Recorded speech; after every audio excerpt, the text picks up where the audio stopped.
রাজধানীর পল্লবীতে দাঁড়িয়ে থাকা বিকল্প পরিবহনের একটি বাসে কিন্তু আগুন দেওয়া হয়েছে। শনিবার রাত ৮টায় এই ঘটনা ঘটে, তবে এখনও পর্যন্ত কেউ আহত হওয়ার সংবাদ পাওয়া যায়নি। এখানের পল্লবী থানার ভারপ্রাপ্ত কর্মকর্তা শফিউল ইসলাম তিনি বলেছেন যে এখন পর্যন্ত আমরা আসলে হতাহতের ঘটনা কিন্তু শুনিনি বা জানতে পারিনি। এই ঘটনা ঘটার পর কিন্তু সন্ধ্যা ৮টায় যেই আগুনের ঘটনা ঘটে তারপর কিন্তু এখানে ফায়ার সার্ভিসের ২টি ইউনিট আসে এবং তারা কিন্তু আগুন নেভানোর চেষ্টা করে। তবে আগুন নেভানোর চেষ্টা করলেও তখন আসলে পুরোপুরি বাসটা পুড়ে যায়। রাত ৮টার দিকে পল্লবী সিরামিক গলিতে কিন্তু দাঁড়িয়ে থাকা বিকল্প পরিবহনের এই বাসে আগুন দিয়েছে দুর্বৃত্তরা, এমনটাই কিন্তু তিনি বলেছেন। এবং আগুন দেওয়ার খবর পেয়ে ফায়ার সার্ভিসের ২টি ইউনিট দ্রুত আসে। তারা যতটুকু আগুন ছিল ততটুকু নেভানোর চেষ্টা করে।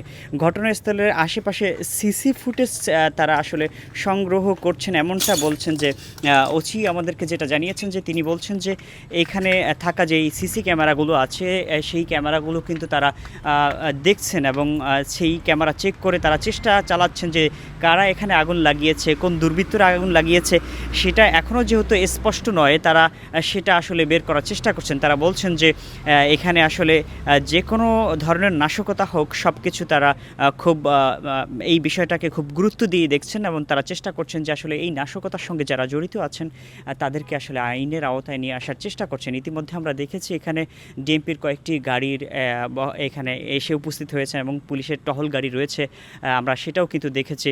এবং এই গাড়িটিকে আসলে আজ শনিবার ৮টার দিকে একদম পুড়ে মোটামুটি ছাই হয়ে যায় অবস্থা, এমন যে আসলে চলার মতো উপযুক্ত এখন আর তেমন কিছু দেখছি না। এবং গাড়ির ভেতরের অংশটুকু আমি যদি আপনাদেরকে একটু দেখাই যে আসলে গাড়ির ভেতরের অংশটুকু অনেকটাই আসলে পুড়ে গিয়েছে।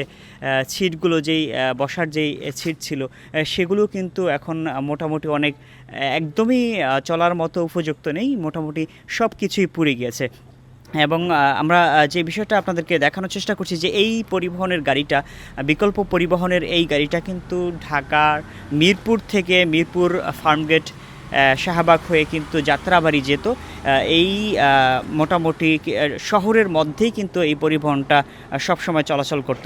তবে আজ সন্ধ্যা ৮টার সময় কিন্তু এই গাড়িটিকে আগুন লাগানো হয় এবং আগুন লাগিয়েছে কারা সেই তথ্য কিন্তু এখনও নিশ্চিত করতে পারেননি এখানের থাকা কর্মরত কর্মকর্তারা যারা রয়েছেন, তারা কিন্তু এখনও এই তথ্যটা আমাদেরকে নিশ্চিত করতে পারেনি কে বা কারাই আগুন লাগিয়েছে। তবে তারা ধারণা করছেন যে যে কোনো নাশকতা করার জন্যই কিন্তু এমন ঘটনা ঘটতে পারে, কিংবা নাশকতা চালানোর জন্য বা দেশের মধ্যে অস্থিতিশীল যে কোনো একটা পরিবেশ তৈরি করার জন্য কেউ হয়তো এমন কাজ ঘটাতে পারে, সেটাই তারা আমাদেরকে জানিয়েছেন। এবং তারা বলছেন যে খুব দ্রুতই যারা নাশকতা করছেন তাদেরকে সিসি ক্যামেরা দেখে দেখে শনাক্ত করা হবে, এমনটাই তারা আমাদেরকে জানিয়েছেন।